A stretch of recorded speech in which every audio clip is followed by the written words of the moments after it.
Nama saya Nabila Sofia Putri. Saya berasal dari kelas Pari A dan saat ini saya akan menjelaskan tentang struktur organisasi. Apa sih struktur organisasi itu?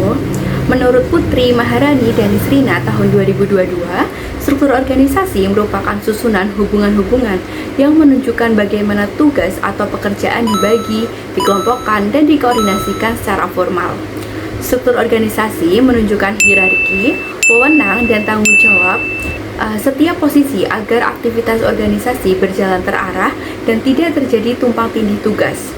Nah, menurut Jafar dan Subhan tahun 2026, dalam membuat struktur organisasi, kita harus memperhatikan 6 elemen kunci, yaitu spesialisasi pekerjaan, departemenisasi, rantai komando, rentang kendali atau span of control, sentralisasi, dan desentralisasi.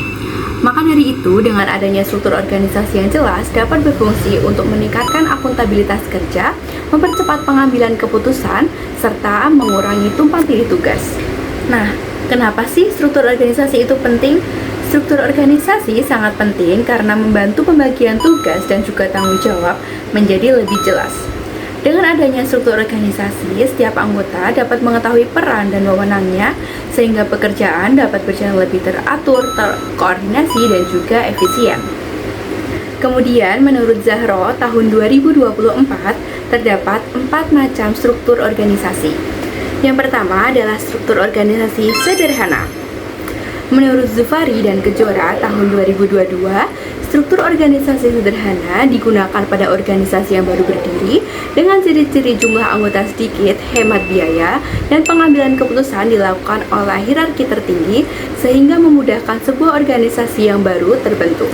Yang kedua adalah struktur organisasi fungsional. Struktur organisasi fungsional mengelompokkan pegawai yang memiliki keahlian atau tugas yang sama dalam satu bagian dengan sangat memanfaatkan tenaga ahli dalam bidang khusus secara maksimal. Pada struktur ini, perusahaan dibagi menjadi beberapa departemen khusus seperti tim IT, pemasaran, keuangan, dan bisa menerima perintah dari beberapa atasan sekaligus. Struktur organisasi ketiga adalah struktur organisasi divisional. Struktur organisasi divisional digunakan untuk organisasi besar dan kompleks sehingga setiap bagian dapat fokus pada bidangnya masing-masing. Menurut Kusumah et al. Tahun 2024, struktur organisasi divisional dikelompokkan berdasarkan kesamaan produk, layanan pasar, dan letak geografisnya.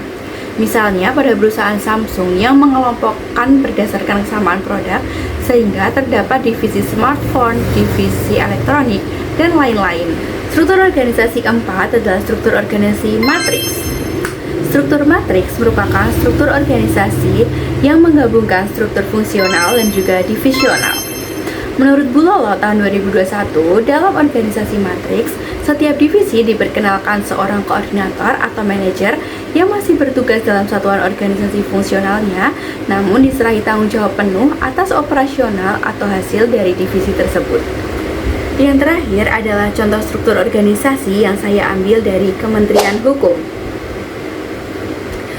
Struktur organisasi pada gambar tersebut menunjukkan bahwa Menteri Hukum menjadi pimpinan tertinggi yang dibantu oleh Wakil Menteri Hukum dan staf ahli. Di bawahnya terdapat beberapa bagian yang dibagi sesuai fungsi kerja seperti Inspektorat Jenderal untuk pengawasan, Sekretariat Jenderal untuk administrasi, serta beberapa direktorat dan badan yang menangani bidang hukum tertentu. Selain itu, terdapat pusat data dan teknologi informasi serta kantor wilayah Kementerian Hukum yang membantu pelaksanaan tugas kementerian. Karena pembagian organisasinya berdasarkan fungsi dan bidang kerja masing-masing, struktur tersebut termasuk struktur organisasi fungsional. Setiap bagian memiliki tugas dan fungsi yang berbeda sesuai keahliannya masing-masing, tetapi tetap berada di bawah koordinasi Menteri Hukum. Baik, sekian materi tentang struktur organisasi dari saya. Kurang lebihnya mohon maaf dan terima kasih sudah menonton.